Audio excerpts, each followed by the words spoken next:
Friends, आज हम लेकर आए हैं छठ पंचाशिका का चैप्टर नंबर 1।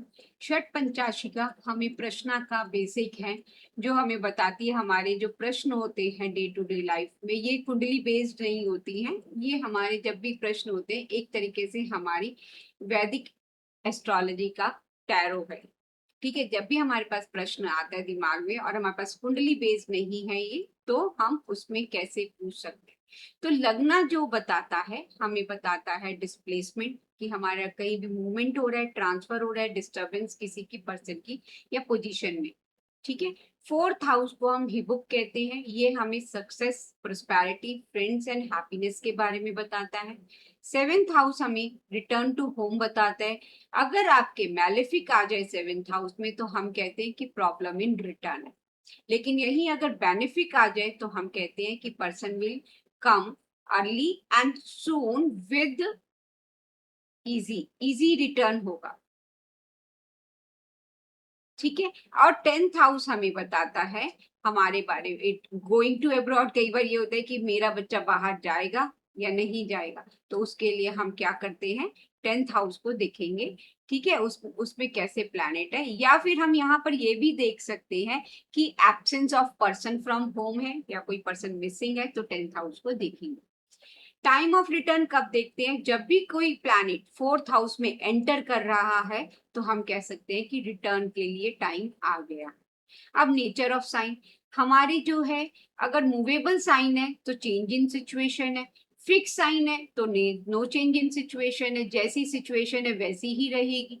यही अगर डुअल साइन है, तो हम उसकी डिग्री देखेंगे, 0 से 15 डिग्री तक वो फिक्स साइन की तरह बिहेव करेगा और 15 टू 30 डिग्री की तरह मूवेबल साइन की तरह बिहेव करेगा। तो हम कह सकते हैं अगर डुअल साइन में 0 to 15 डिग्री है, तो change in situation, sorry, no change in situation, and 15 to 30 degree है तो यस, सिचुएशन विल चेंज। अब ये अच्छे के लिए भी हो सकता है और खराब के लिए भी हो सकता है, तो वो हम आगे सीखेंगे। All the planets when occupying 12th and 8th house, तो उनको ऑस्पिशियस नहीं समझा जाता। अब हमें ये राशियां थोड़ी सी याद करनी पड़ेंगी। शीर्षोदय राशि अगर राइज कर रही है लग्न में, कौन सी राशि, मिथुन, हमारी सिंह, कन्या, तुला, वृश्चिक और कुंभ राशि, तो अगर ये राइज करती है तो इसको हम पॉजिटिव राशि मानते हैं, अच्छा मानते हैं। वहीं अगर पृष्ठोदय राशि उदय हो रही है, 1 2 4 9 10, एक होती है आपकी मेष, 2 इज वृषभ, कर्क, धनु, मकर, तो इनको हम अच्छा नहीं मानते। उभय देव राशि के लिए हम कह देते हैं कि मिक्स रिजल्ट आने वाला है। आपको सोच उसको पहले कंसीडर कर लेना चाहिए हर पहलू को।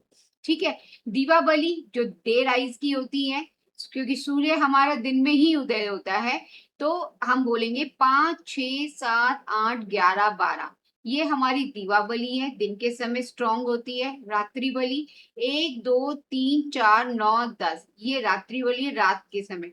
अगर हमें थेफ्ट देखना है तो चोरी रात के समय हुई है कि दिन के समय, तो हम देखते हैं कि कौन सी राशि उदय हो रही है लग्न में, तो हम उसको बता सकते हैं कि रात में चोरी हुई है कि दिन में चोरी हुई है।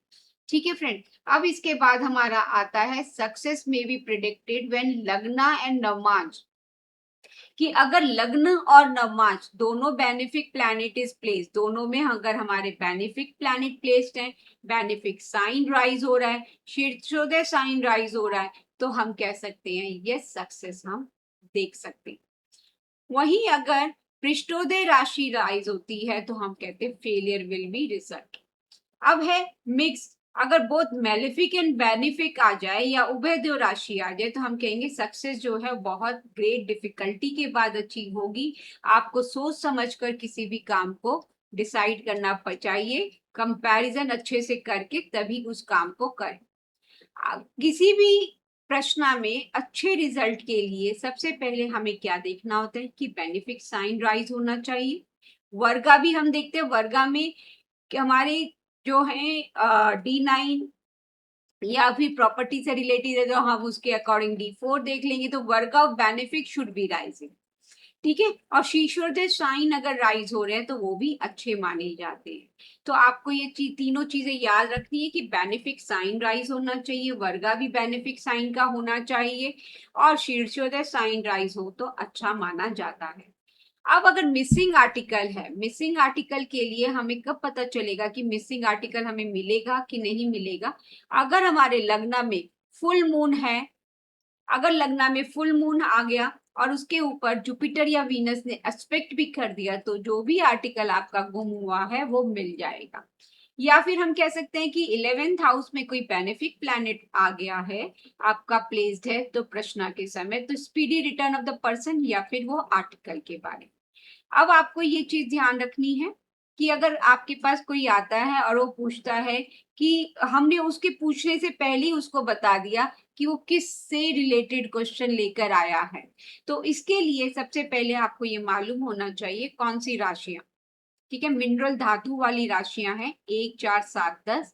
ये मूवेबल राशि जो है वो धातु राशि कहलाती है, मतलब कि सोने से लेके मिट्टी तक अगर आप बोलेंगे तो धातु चीज बनी हुई है।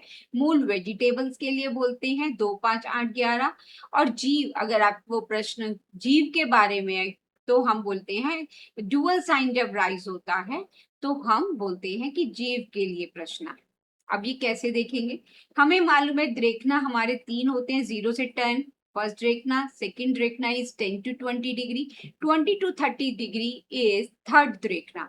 अगर आपका साइन ऑड है, राइजिंग साइन, ये आपको याद रखना है कि यहाँ पे हम राइजिंग साइन की बात कर रहे हैं, अगर वो ऑड है तो DMJ, मतलब कि अगर वो फर्स्ट 0 to 10 डिग्री के बीच में तो धातु, 10 से 20 डिग्री के बीच में है तो मूल, और 20 से 30 डिग्री के बीच में है तो आपका जीव के बारे में प्रश्न है। लेकिन अगर इवन साइन राइज हो रहा है तो आप जय माता दी कह सकते हैं, याद करने के लिए JMD कह सकते हैं। ठीक है, यहाँ पे हम जय माता दी कर सकते हैं कि जय माता दी। ठीक है, तो यहाँ पे आप इसको किस तरीके से याद कर सकते हैं, ये मैंने आपको एक ट्रिक बता दी है। आप ये ध्यान भी रखेंगे कि ये जो D यहाँ का ये रिवर्स हो जाएगा, D यहाँ आ गया, J यहाँ है तो यहाँ चला गया, M अपनी ही पोजीशन पे रहेगा। तो इससे आप देखना से भी आप बता सकते हैं कि धातु है या जीव के बारे में है प्रश्न या मूल के बारे में है।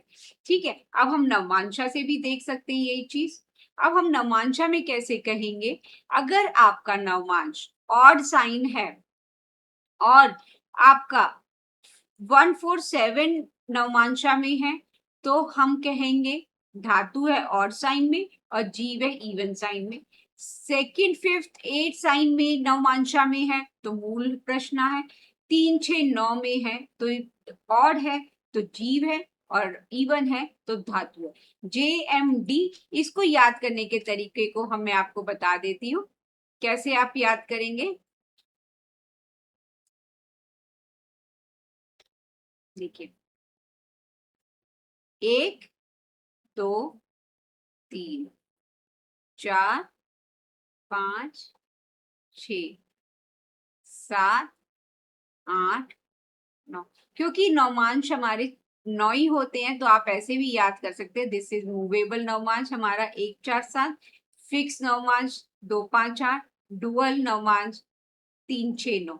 तो इस तरीके से आप इसको याद कर सकते हैं, और आपको JMD वही कॉन्सेप्ट रहेगा, DMJ वही कॉन्सेप्ट रहेगा जो हमने देखना में किया है। अब एक और कॉन्सेप्ट कहता है कि नवमांश लॉर्ड अगर अपने ही नवमांश में आ जाए और 1 5 9 हाउस में आ जाए तो हम कहते हैं, तो यस है आंसर तो हम कहेंगे वो धातु या जीव हो सकता है। अगर नो आंसर है तो हम उसको बोलेंगे मूल है प्रश्न। धातु के लिए भी अगर वो अपने ही नवमांश में बैठा है तो धातु है, और अगर वो जीव होगा, अगर दूसरे के नवमांश में होगा तो वो जीव प्रश्न होगा, जीव के बारे में प्रश्न होगा। तो फ्रेंड्स, मिलते हैं हम अपने नेक्स्ट वीडियो में। अगर आपको कोई भी डाउट है तो कमेंट सेक्शन में लिख के मुझे बताएं, मैं आपके प्रॉब्लम्स को सॉल्व करने की एज अर्ली एज पॉसिबल कोशिश करूंगी। मिलते हैं। आपने मेरे चैनल को सब्सक्राइब ना किया हो तो सब्सक्राइब करें, लाइक शेयर करना ना भूलें। Thank you.